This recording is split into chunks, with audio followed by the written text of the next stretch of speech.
cada dia que passa, mesmo sem perceber, todas as pessoas, influentes ou humildes, poderosas ou anônimas, imprimem na história as marcas de suas vidas. Mais que uma coleção de fatos, nomes e datas, a história é a soma dos sonhos, paixões, conflitos e esperanças que movem as pessoas ao longo de sua existência. Como um espelho mágico, o passado pode revelar o futuro. Para que isso aconteça, porém, é preciso remover a poeira do tempo e iluminar com paciência cada resíduo de memória presente nas coisas e nas pessoas. O Monsenhor Luiz Castanho de Almeida, falecido em Sorocaba em 1981, dedicou grande parte de sua vida à pesquisa histórica. Para realizar essa tarefa, teve que lutar durante quase 50 anos contra a doença, que pouco a pouco o imobilizou e impediu de falar e ouvir. Apesar disso, foi o grande historiador de Sorocaba, tornando compreensível não apenas o passado, mas também a alma e a cultura de sua gente. Hoje, o padre que contava histórias também faz parte da história. O estudioso e o objeto de estudo se integram a tal ponto que é impossível falar sobre Sorocaba sem citar o nome literário com que o pesquisador assinava seus escritos e que se tornou sinônimo de sua devoção pela cidade: Aloísio de Almeida. O Aloísio, ele foi gigante na medida que ele abriu caminho em tudo. A história da vida religiosa, a história oficial de Sorocaba, os grandes personagens, o folclore, a música, enfim. Agora está vindo uma geração que já tem o terreno batido da caminhada que ele abriu e pode se ater a temas mais específicos, mais especializados. O padre foi o primeiro que começou o estudo da história geral de Sorocaba. Para ele, não importava que fosse esporte, que fosse igreja, que fosse cultura, tudo que ele achava importante, ele anotava. Daí ele começou a fazer uma história geral, não uma história particular como nós tivemos anteriormente, um que escrevia sobre esporte, outro que escrevia sobre personalidades e assim por diante, né? Todos nós, quando visitávamos o padre, e quase nunca éramos ao mesmo tempo, as visitas não eram concomitantes. E cada um de nós contava um aspecto da cidade, contávamos para ele o que havíamos visto ou ouvido. Então, nós éramos os olhos e os ouvidos dele. E trazíamos as informações dele, que eram sempre as mais ricas possíveis. Ele escrevia sobre tudo, ele sabia de tudo, ele havia feito as pesquisas mais importantes. Realmente ele é o pai da história de Sorocaba. É um título que ninguém vai poder tirar dele. Curiosamente, a tarefa de contar mais de 3 séculos de história de Sorocaba coube a um sorocabano adotivo. Luiz Castanho de Almeida nasceu em Guareí, no dia 6 de novembro de 1904, neste sobradão da Praça Central. Foi o primeiro filho de Ana Cândida Rolim e Aníbal Castanho de Almeida, ambos de famílias tradicionais da região. Aníbal, pequeno industrial a quem a posição conferia o título de coronel, era o líder político do vilarejo e maestro da banda de música. Ana, nascida em Itapetininga, fez o curso normal naquela cidade e foi lecionar em Guareí, onde conheceu o futuro marido. Luiz foi o primeiro dos 5 filhos do casal. No começo do século passado, Guareí era um lugarejo modesto, onde mesmo as famílias bem situadas desfrutavam de pouco conforto. Para o pequeno Luiz, porém, era um universo de sonho, repleto de brincadeiras ao sabor do vento, em contato com o sol, os riachos e as árvores. Muitas lembranças dessa época ficaram registradas no livro Quando Eu Era Criança, publicado póstumamente. Havia 2 ribeirões cercando a minha cidade. Andei com alguns bons meninos de beira-córrego à busca dos poções, habitáculo dos bagres e peixes de couro. Não rara pescaria degenerava em natação, baixa natação com as mãos no leito da guarda. Um dos ribeirões passava rente à indústria de meu pai. Era meu. Eu tive um ribeirão. Aos 13 anos, terminado o curso primário, Luiz foi enviado com o irmão Acácio para estudar no ginásio diocesano de Botucatu. Logo revelou vocação para a vida religiosa e já no ano seguinte foi transferido para o seminário menor que funcionava junto ao ginásio. Do seminário menor, ingressou no seminário maior, o curso superior para a formação de sacerdotes. Aqui, aos poucos, viu despertar a vocação para a pesquisa da história e do folclore. 2 livros o inspiraram mais profundamente: Os Sertões, de Euclides da Cunha, e A Retirada da Laguna, do Visconde de Toné. Em 1922, o seminarista publicou o seu primeiro artigo no Jornal de Guareí, iniciando uma produção de textos jornalísticos e de crônicas que se estenderia por toda a vida. Em 1924, terminados os estudos, Luiz Castanho não pôde ser ordenado, já que não tinha idade para tanto. A aparente frustração foi compensada com uma honraria. Com a criação da Diocese de Sorocaba, o jovem foi convocado para ser seu secretário, acumulando também as funções de secretário particular do primeiro bispo de Sorocaba, Dom José Carlos de Aguirre. 2 anos mais tarde, recebeu licença papal para ordenar-se. No dia 9 de maio de 1927, na Catedral de Sorocaba, o padre Castanho celebrou sua primeira missa. A primeira paróquia foi Itararé, na divisa com o Paraná, onde realizou um trabalho fecundo. A vida, porém, era precária. Em lombo de burro, por vezes debaixo de chuva, o pároco precisava vencer longas distâncias para chegar às capelas e aos bairros rurais. Em 1930, foi transferido para Itapetininga, onde atuou pouco tempo como padre coadjutor. No mesmo ano, realizou um sonho de juventude, ao ser nomeado vigário em Guareí, mas o tifo preto, uma doença grave, o afastou de sua paróquia. Esta foto é deste período. A aparência do padre Castanho justifica-se pelos costumes da época, pois não era permitido aos doentes fazerem a barba. Em 1933, enfim recuperado, o padre foi transferido para Sorocaba, de onde não mais sairia até o fim de sua vida.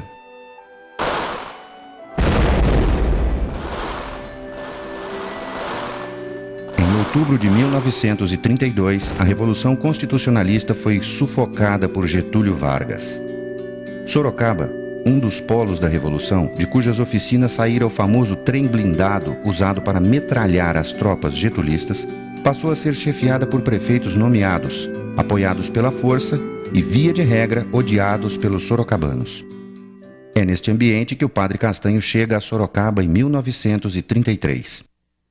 Teria o padre, conhecedor do rico passado local, desejado reconstruir a identidade e autoestima do povo sorocabano através da revelação de sua grandeza histórica?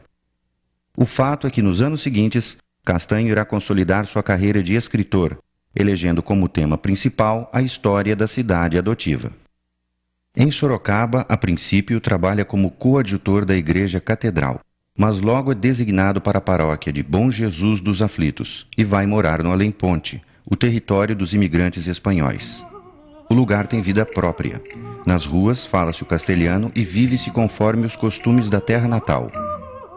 A herança espanhola está presente nas peças do Teatro Alhambra, nos bailes do Clube Espanha, nos ideais anarquistas e socialistas que aquecem as reuniões.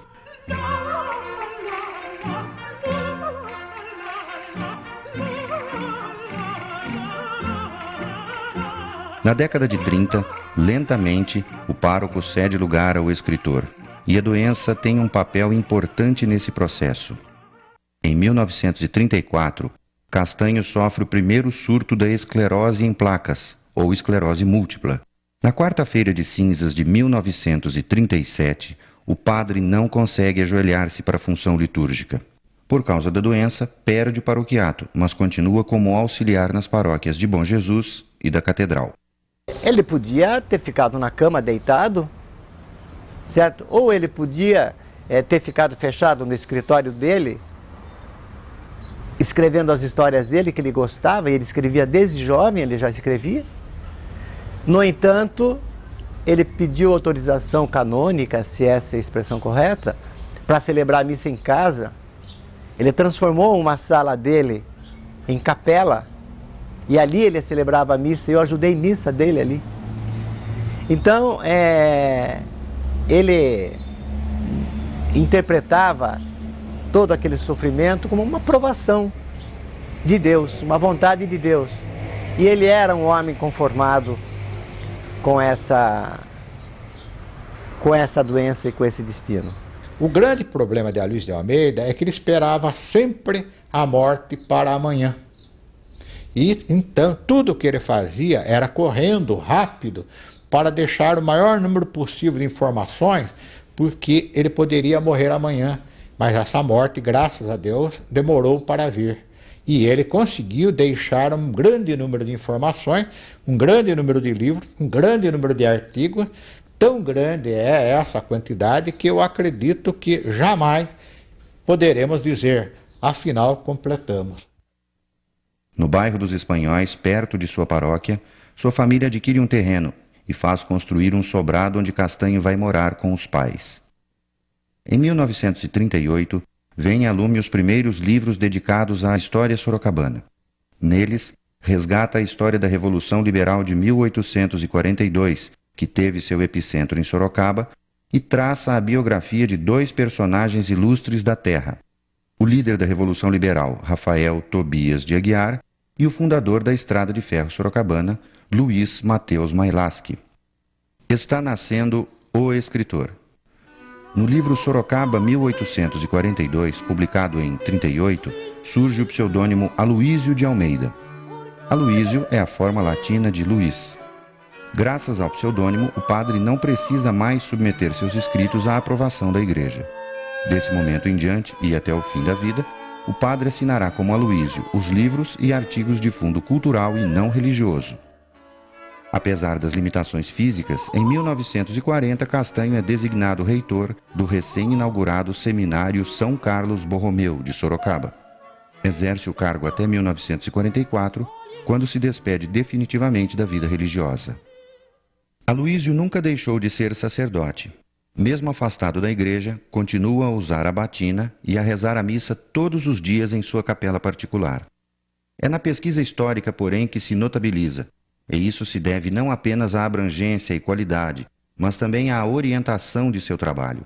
Na contramão da historiografia tradicional, crônica das elites e do poder, Aloysio decide contar a história através dos homens comuns.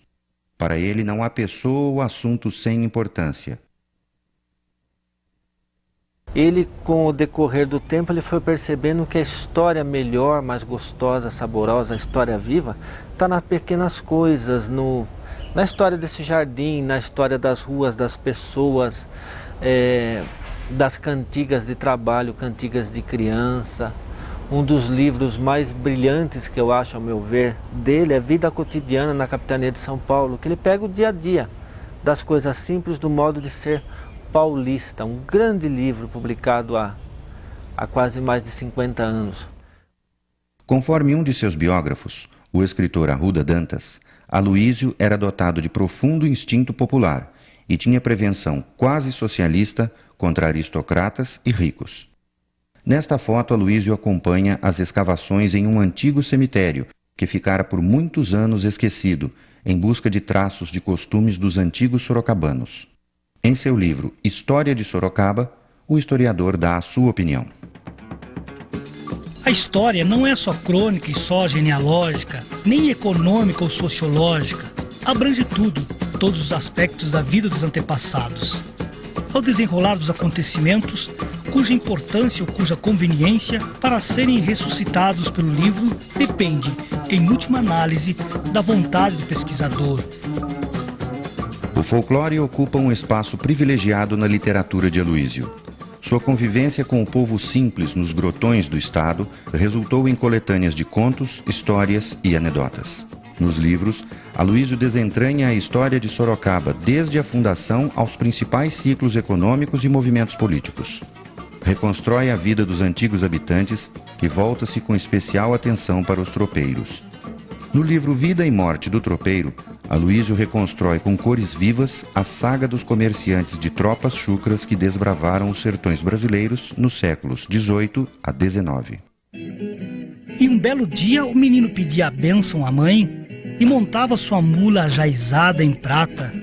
Seguia com o pai na estrada, que era um fascínio e algo de encantado para sua imaginação juvenil. e ia correndo o mundo, vendo lugares novos, ouvindo todos os sotaques, admirando costumes diferentes. Principalmente endurecia o corpo nos trabalhos e fadigas sem conta e enrijecia o espírito nessa luta pela vida. Apesar das limitações físicas, Aloísio viajou inúmeras vezes para São Paulo e Rio de Janeiro em busca de informações. Quando a doença o confina ao velho sobrado, ele recorre a colaboradores que realizam as pesquisas fora da cidade. A doença foi implacável com o escritor. Pouco a pouco, Aloísio perde a audição. Fala, lê e se movimenta com grande dificuldade. O tremor das mãos, porém, não o impede de escrever, um hábito adquirido na juventude. A letra trêmula é passada a limpo pelos amigos, que também revisam originais e leem para o historiador as notícias dos jornais. Ele tinha uma característica, ele era perfeccionista.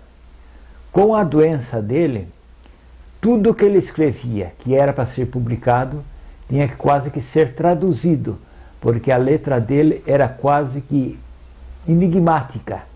E a pessoa, se não conhecesse um pouquinho da história, iria fazer confusão na transcrição.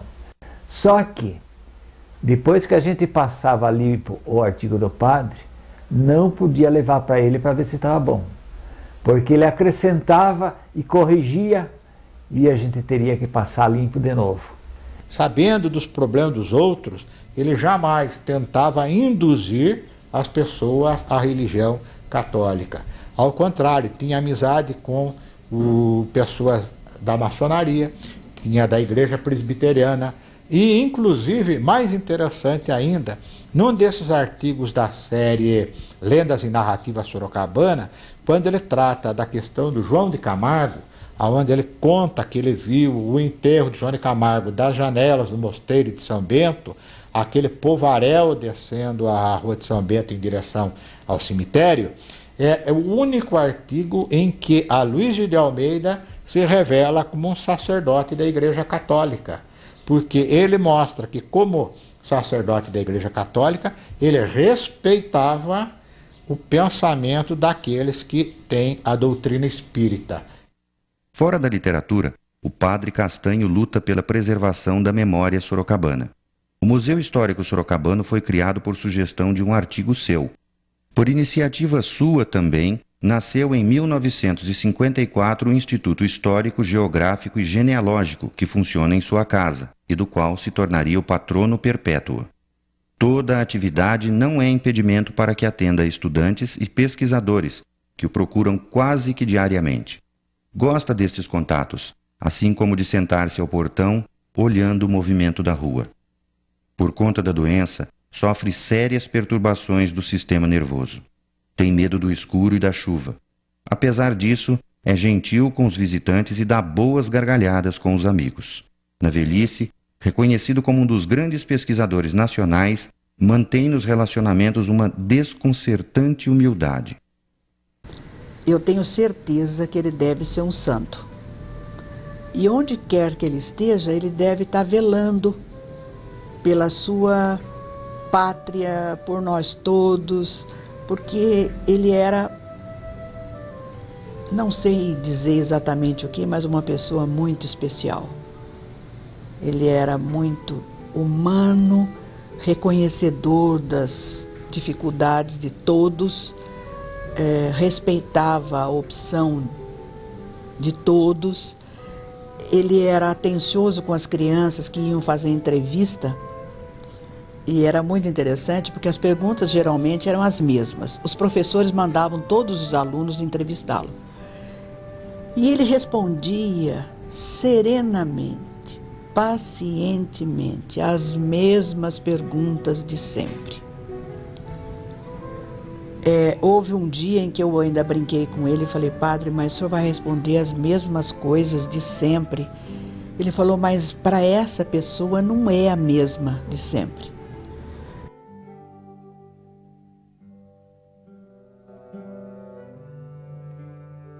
Faziam roda e dançavam, mas era para passar a noite dançando. Batiam tantos pés, que seu chão era socado, saía poeira, levantava poeira. nessa dança de roda, tem vários nomes, um violeiro canta uma quadrinha. Vou dar um exemplo de uma quadrinha. Muita gente se admira, quando é se admira, do macaco andar sem de pé. O macaco já foi gente que ande como quiser. Não é gente que já foi macaco, é macaco que já foi gente. É muito bonito. Certa vez, informado de que um amigo pretendia escrever sua biografia, Aloísio orientou. Só quero pedir que não elogie, diga só os dados exatos. Há escritores de primeira, segunda e terceira ordem. Mas é bom saber a vida dos de terceira ordem, sem os quais não haveria os de segunda ordem e os de primeira ordem, que são raros clarões de gênios. Em 1977, com a criação do Lar Sacerdotal de Sorocaba, a diocese planeja inaugurá-lo fazendo de Aloísio seu primeiro habitante, mas o padre escritor faz um apelo ao bispo.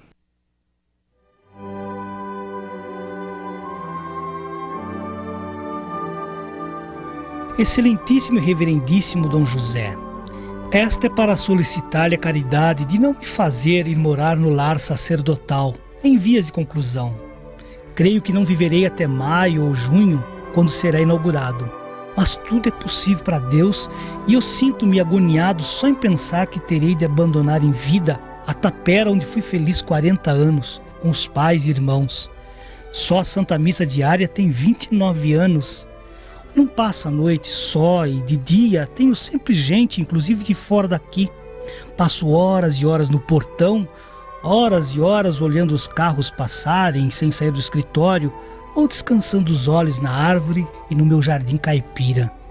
A minha solidão é aparente. Tudo isso eu teria no lar sacerdotal, mas não é como em meu velho rancho. Eu gosto de móveis velhos, assoalho limpo, sem drogas, andar 30 metros da porta da rua ao fundo. No jardinzinho só desço um degrau. O médico diz que devo mexer as juntas. Se ficar nos cômodos, fico paralítico.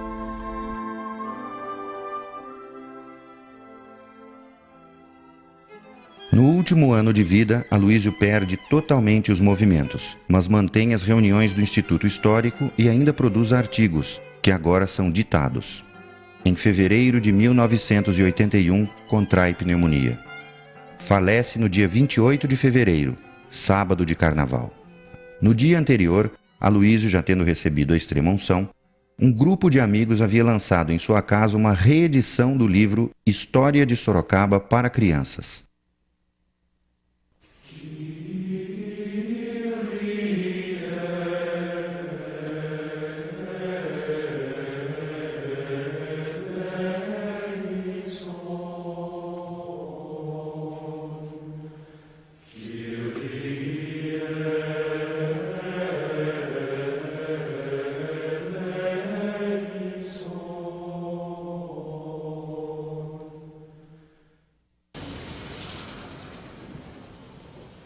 A Casa da Rua Rui Barbosa existe até hoje.